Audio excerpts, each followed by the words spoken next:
Hey everybody, I'm Jen and welcome to my channel. I'm a woman in long-term recovery. I'm also a CARC, a SERPA, so basically I'm an advocate and a coach. I'm a rape crisis counselor. I am a huge harm reductionist. I'm also a syringe peer. I'm the founder of Supplies for Life. I feel like the list goes on and on. If you're new here, welcome. Come check out all of my life story and other things that I've been involved with in my past, present, and hopefully future. Down below, if you click the About section, you'll find videos for, what my certifications mean, how I got them, all that good stuff. And you will also find the link to Smack, the documentary that I was involved with, and some wish lists for supporting Supplies for Life. You'll find all my social media, all that happy stuff. So today, what we're going to talk about is harm reduction terms.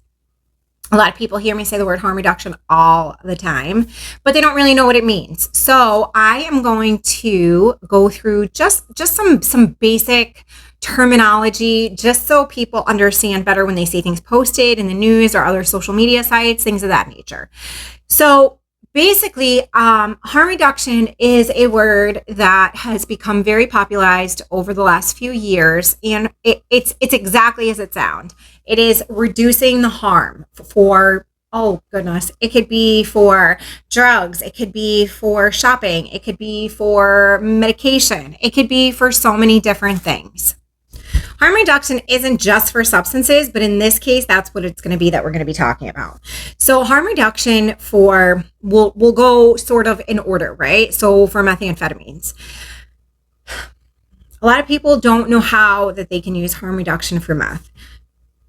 Plain and simple, anytime you're using any type of substance and you can use clean supplies, so you're not reusing the same thing over and over again. When you're injecting, you want to make sure that the piece of material that you are using is new, clean, sharp, safe, right? Those are like basic principles of harm reduction.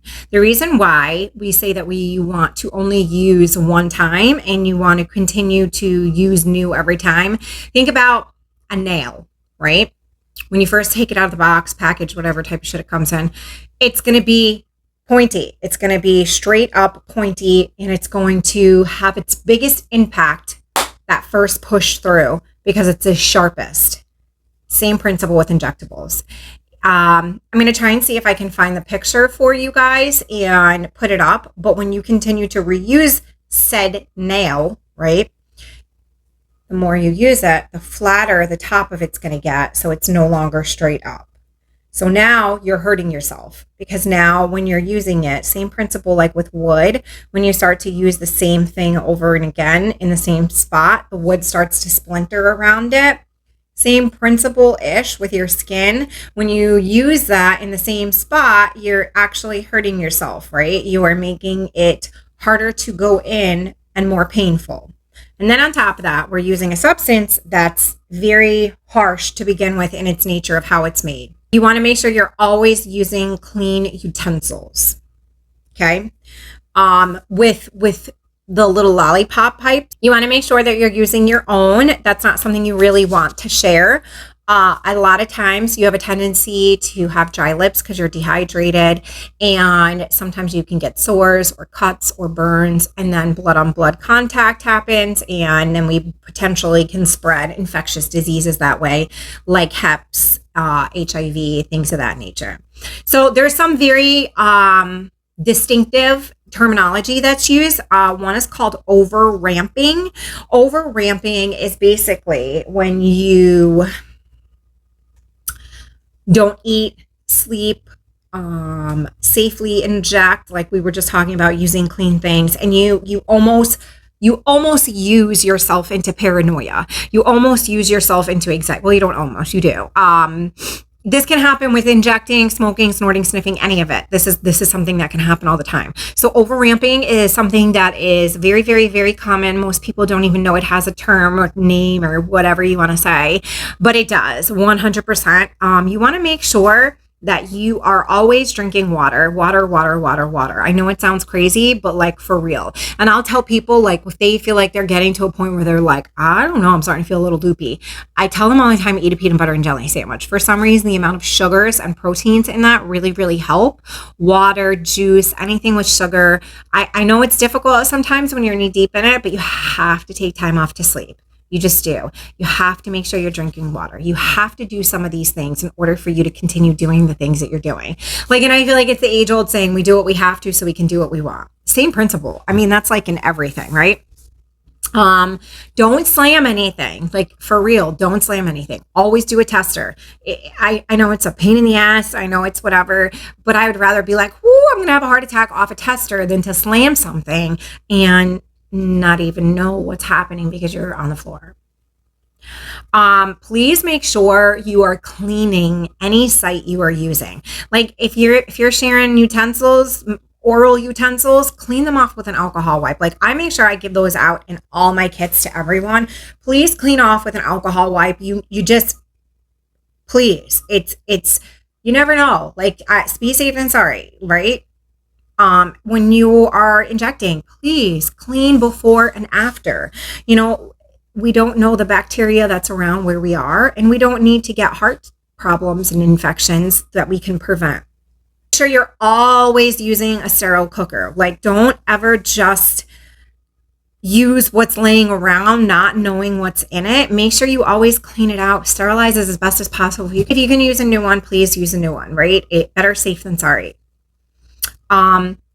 Make sure you're putting enough water in. I know that sounds silly and we want to get it as good as we can get it, like as potent as we can get it. Sometimes our veins can't handle as potent as we want it to be, unfortunately. So we need to make sure that sometimes we are kind and caring and compassionate to ourselves, and we use something that is a little bit thinned out, if you will, so we can continue to use. Again, we do what we have to so we can do what we want. Make sure you change spots. Like, don't always use the same spot. You have to give shit a break. You have to give it a rest. I remember, I had one spot that was like, I used to nail it every time, and that was my go-to. And then once that gave out, I was super upset, and I had to like fight to find a spot to use. But if I would have just given that spot a chance in the meantime, then potentially I wouldn't have ended up in the boat that I was in. But, with meth especially, make sure you are going directly in the vein. Please do not go in. If you muscle shoot, like if you muscle skin pop, it's more likely to be infected, more likely to swell up, more likely to get red. Skin popping is very dangerous for multiple reasons. And one of them being infection becomes a much higher percentage when you skin pop. If you're snorting, straws are cheap enough. Go to the dollar store, 99 cents, get a box of straws, and don't share them. Please don't use dollar bills. God only knows where they have been, what they have on them. If you have to use, I know this is going to sound crazy to say, if you have to, and I learned this personally the hard way. You can ask Jared. If you are going to use a dollar bill, I know this sounds fucking nutty, soak that bitch in some soap, wash it, had it dry, blow dry it with a blow dryer, use your hair straightener, straighten that bitch, whatever you got to do, right? Please clean it first. I ended up with a ton of sores underneath my nose from using a dollar bill. First off, I got a chemical burn because what we were using was so incredibly not cooked properly. And then on top of it, I used a dirty ass dollar bill, and I had sores under my nose that really, really hurt. Thank God I hated snorting meth, so I stopped there shortly after. The only time I would ever do it then is if I would do a hot rail, because I just couldn't deal with it. I was so susceptible to sores inside my nose from using this substance.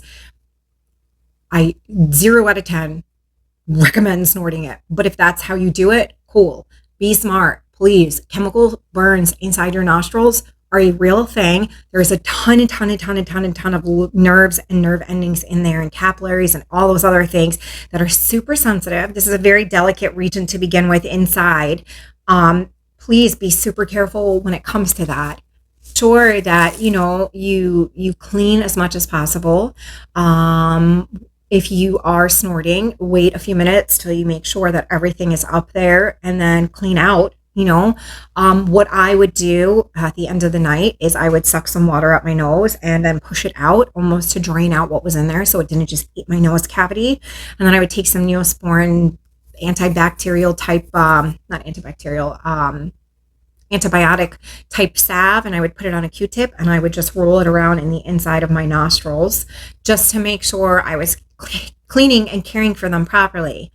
We don't really realize how much this type of aftercare can potentially help not get infections, not get bacteria, not all these other things that are really, really bad. I really think, if you are in it and you're going to be picking up for that day heavy or whatever, please pound as much water as you possibly can. Eat something that is going to stick to your ribs type of thing, like oatmeal, peanut butter, things of that nature, stuff that's high in sugar. This way you can at least give your body some fuel, right? And let's face it, if we're injecting and we're not drinking water and we're dehydrated, we're not getting anywhere with that except frustrated and sick, and it just gets worse from there. I just think we have to be kind to ourselves. No matter whether we're active, sober, whatever, wherever, we have to be kind to ourselves. Self-care comes in many forms, even when we're actively using. And self-care when we're actively using looks like eating, sleeping, drinking water, showering, not sharing our utensils, making sure that we're being proactive and doing test shots and test sniffs and snorts and whatever the case may be. Not using alone, not using something that we don't know what it is without testing it first, testing our drugs, making sure we have Narcan, making sure someone knows when we're about to use, just all of those things. That's self-care while we're active. And I think sometimes we forget to do those things because we get so caught up in the judgment and stigma of what we're doing and the dirty little secret that it is that we forget to take time and take care of ourselves. And that's not something that is okay. We need to remember that this is just a chapter in our life. It is not the entire book. And in order for us to make it to the next chapter, we have to exercise self-care now too. If you have any other questions about this, please do not hesitate to reach out to me. I will do my best to answer any questions that you have about this. There is a lot of amazing, agencies out there that will supply you with test strips, that will supply you with Narcan. Your insurance company should give you Narcan. I think you can get one like every 6 months or something through your insurance company, so you don't have to worry about paying for it. And there's also, Never Use Alone. I'll link them down below as well, so you guys have that as a resource. And please remember, language is very important. I mean, extremely important. How would you feel if someone came into a room and sat down and called you a loser or a junkie or, just there's so many words that are so ugly and they have such crappy meanings attached behind them. And it's unbelievably true when it comes to this disease. Remember, we don't say substance abuse, we say substance use. Harm reduction is a beautiful thing. It is nothing to be scared or hate on. I know we all have different walks and paths of life, but at the end of the day, we all bleed the same and we all are all one race. We are the human race. We all have feelings. We all have family members who this affects, loved ones, significant others, children, parents, cousins, aunts, uncles. The only way we are going to get through this is to go through it together. And I just really hope that you guys can help educate others on proper language usage and how to properly use and how to get through this. And again, if you have any questions, please reach out. I'm always here. Remember, we recover loudly so those behind us do not suffer in silence. Bye, guys.